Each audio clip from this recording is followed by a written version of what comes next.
Արայիկ Հարությունյան։ Շնորհակալություն, հարգելի փոխխոսնակ։ Ճիշտն ասած, այս հարցու պատասխանի ժամանակ ամենաքիչն էի սպասում, որ էլի կոմբայն են հիշելու։ Բայց ձեզ մի հարց ունեմ, ձեզ Տիկին Հովսեփյան,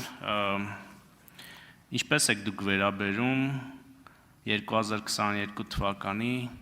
հոկտեմբերի 6-ի Պրահայի հայտարարությանը, որպեսզի իմ ու ձեր միջև կոմունիկացիոն խնդիրներ չառաջանան։ Հիմա շատ հստակ ասեմ դա ինչ է, որ հետո չխեղաթյուրեք։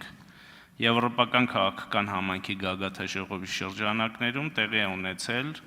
վարչապետ Փաշինյանի, Ադրբեջանի նախագահ Իլհամ Ալիևի, Ֆրանսիայի նախագահ Էմանուել Մակրոնի եւ Եվրոպական խորհրդի նախագահ Շարլ Միշելի քառակողմ հանդիպումը, որտեղ ընդունվել է համատեղ հայտարարություն։ Եվ ըստ այդ հայտարարության Հայաստանը եւ Ադրբեջանը հաստատել են իրենց հանձնառությունը ՄԱԿ-ի կանոնադրությանը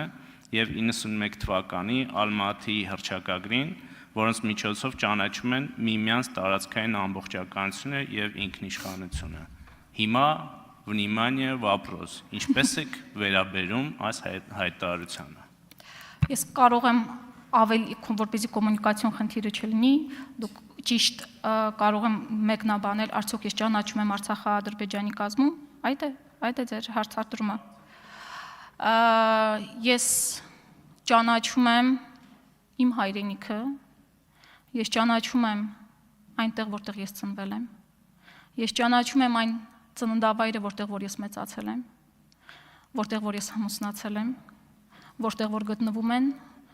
իմ ապուպապերի, իմ հոր գերեզմանը, ես ճանաչում եմ դա, ճանաչում եմ ու երբեք չեմ մոռանալու, ինչպես որ չեն մոռանալու 120,000-ը, ավելին, ինչպես որ չեն մոռանալու շատ հայեր։ Այնպես որ ես միշտ հարց է առաջանում ինձ մոտ, ինչ է զգում հայը, երբ որ նման հարցադրում է անում Արցախցուն, Արցախահային, արդյոք նա ճանաչում է Արցախը Ադրբեջանի, ինչ նպատակով է դա հարցնում, ցավացնելու, գիտեք, ձեր հարցերը վաղուց չեն կարող ինձ ցավացնել, ես տեսել եմ Արցախի անկումը, ավելին, դրանից ես ավելի եմ իմ դիմադրողականությունը բարձրացել, բայց ցավացնում է, գիտեք ինչը, այդ հիշողությունները, շնորհակալ եմ։ Արձագանք։ Տիկին Հովսեփյան, այս ձեր հայտարարությունը տեղի կլիներ, եթե դուք Պրահայի 2022 թվականի հոկտեմբերի 6-ի հայտարարությունից հետո մի հատ շռնդալից հայտարարություն անեիք եւ դուրս գայիք արտաքին գործերի նախարարությունից, որտեղ մնացել եք մինչեւ 23 թվականի օգոստոս։ Սա մեկ եւ երկրորդը, եթե նույնիսկ դա այդպես չի, չնայած դուք երեք ձեր գործընկերը ներկայացրել է ձեր կենսագրությունը։ Մեկ էլ այսպես շռնդալից հայտարարություններ ունենալ դեպքում ինչու էր Արեգա Հովսեփյանը Ղարաբաղի համար այդ ժամանակահատվածում ապրում Հայաստանի Հանրապետության մայրաքաղաք Երևանում։ Շատ շնորհակալ եմ հարցի համար,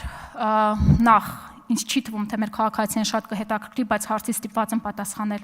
Եթե արտաքին գործերի նախարարությունում այսօր դեռ կան ազնիվ մարդիկ, նրանք կարող են փաստել ու կարող եք հարցնել։ Աշխատանքից ազատման իմ դիմումը գրվել է 2020 թվականի նոյեմբերի 10-ին։ Այդ ժամանակ Հայաստանի արտաքին քաղաքական գերատեսչության կողմից նաև իմ համոզմունքներով որոշեցի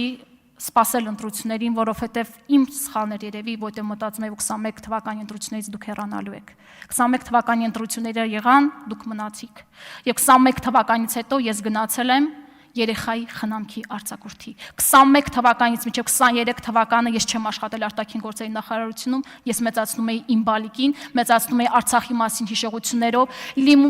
դիմումս գրել եմ 2023 թվականին